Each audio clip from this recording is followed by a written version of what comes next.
last but not least, we are here to finalize this special TV program. At my right-hand side, André de Jong.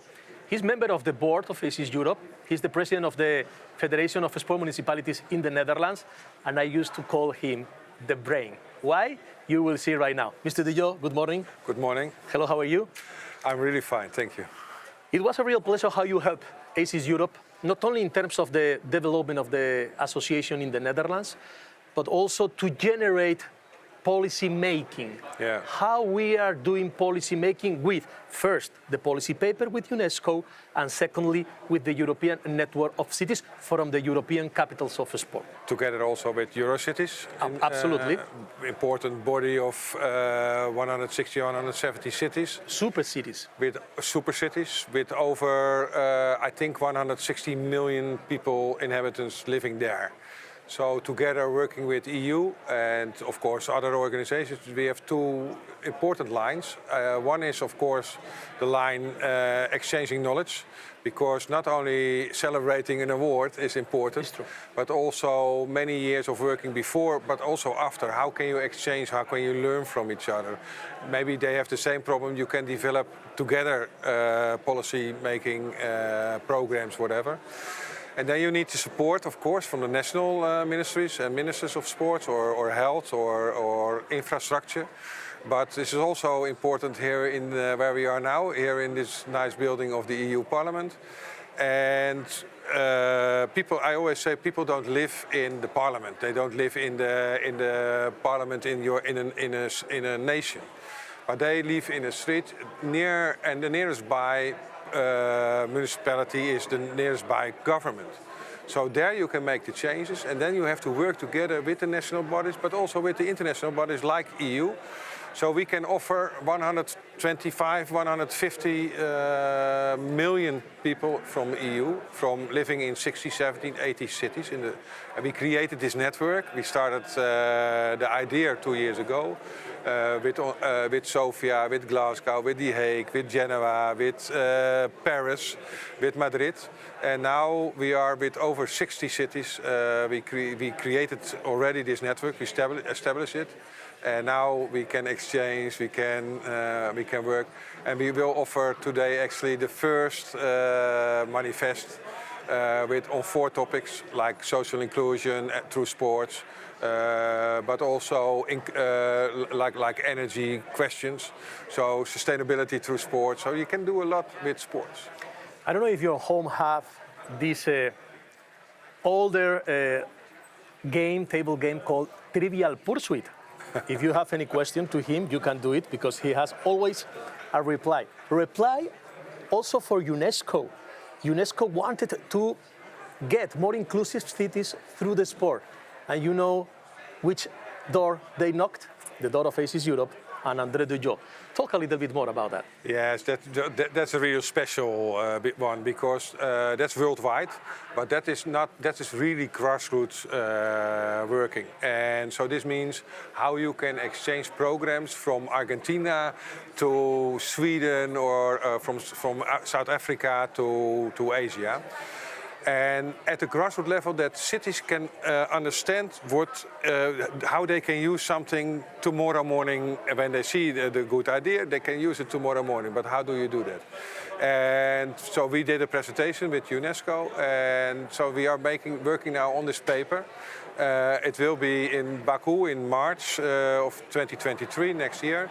Will be the MINEPS, and MINEPS means all the ministers of sports coming there together in Azerbaijan. It was postponed 2 times because of COVID. The last time was 2017 in Kazan in Russia. And then we make these new appointments for another 4 or 5 years on which topics. And we said the same thing, the Sustainable Development Goals imported from the United Nations, signed by all the countries all over the world.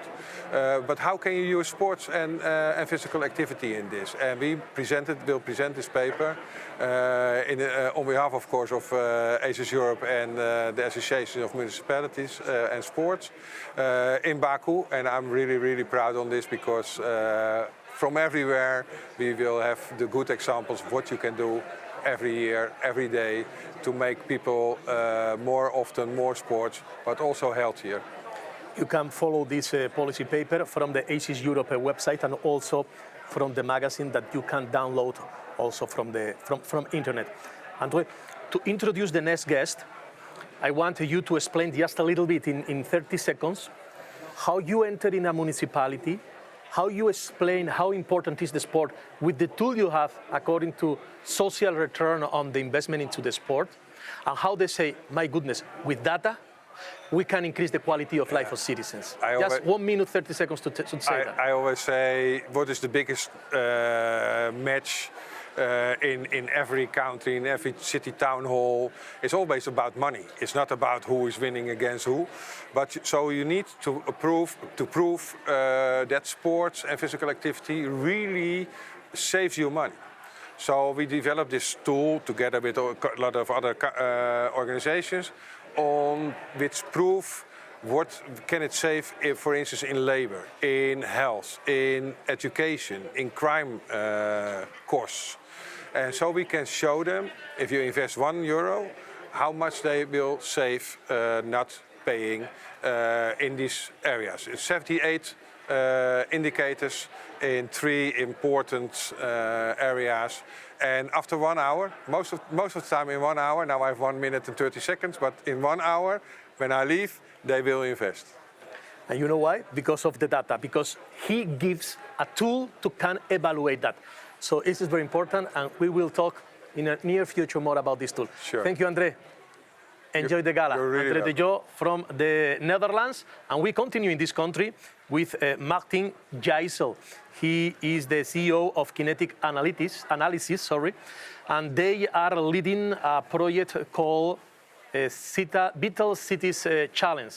Maarten, good evening. Hi. Hello, how are you? Fantastic, thank you.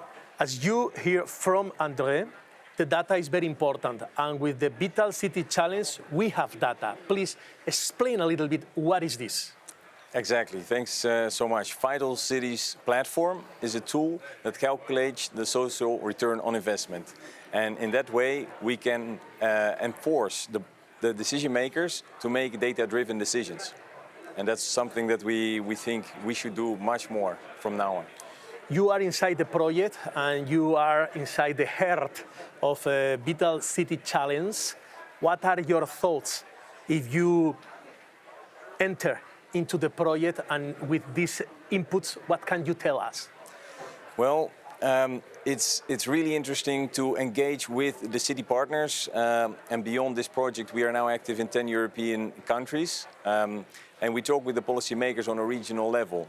Each city and each region has their own specific goals, and what is important to us is to capture that in data and to show what is all the impact of the efforts that everyone makes. So for instance, a city has a specific focus on younger populations. Others, they want to focus on intergenerational challenges. Others purely on the older adults. And what we provide is a tool that captures data on activity, but also on their other means. What is important for the city? For instance, the use of public transport. Where do these people live? How much do we need to invest in terms of time and energy to activate a specific target group? And then we see exactly what comes out of that effort. So we see, for instance, in the average of the Vital Cities Challenge project is that there is an activation of 62% compared to the start of the project. Wow. So that's a great win for a 2-year project, I would say. And we now look into methods how to engage that number and to keep it a sustainable impact. Because now you have developed an app to engage more people, but now you need to keep these people engaged, which is the challenge. Exactly.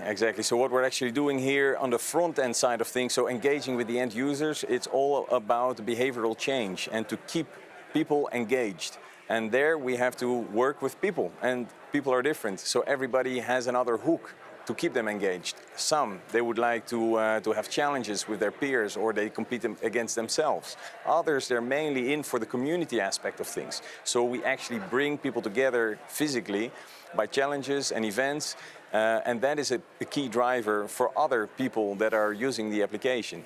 So we look in what kind of profiles do we see in our user base, and how can we hook them in and engage them for their best interest, but also for the impact for the cities. If someone from the other side of the camera wants to check it out what it is, they can enter in a website, they can download the app, and they can follow the challenge. That's right? How to do it? Exactly. So you can download the app via the app stores. You can also go to the website, which is vitalcitieschallenge.eu, and you can also find us at the core at kineticanalysis.com, and that's where you see all the initiatives around the vital cities and all around human emotion data. Ladies and gentlemen, the brain and the IT, both together, make people more active more often, because here from ACES Europe, we try to improve the quality of life of the citizens. Maarten, Gijssel.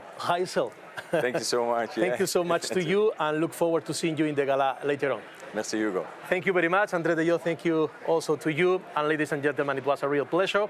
I want to be here the next year, so please wait one more year, 365 days more, with a lot of news and with a lot of new cities around. Thank you. See you next year. Bye-bye. Be active. More active.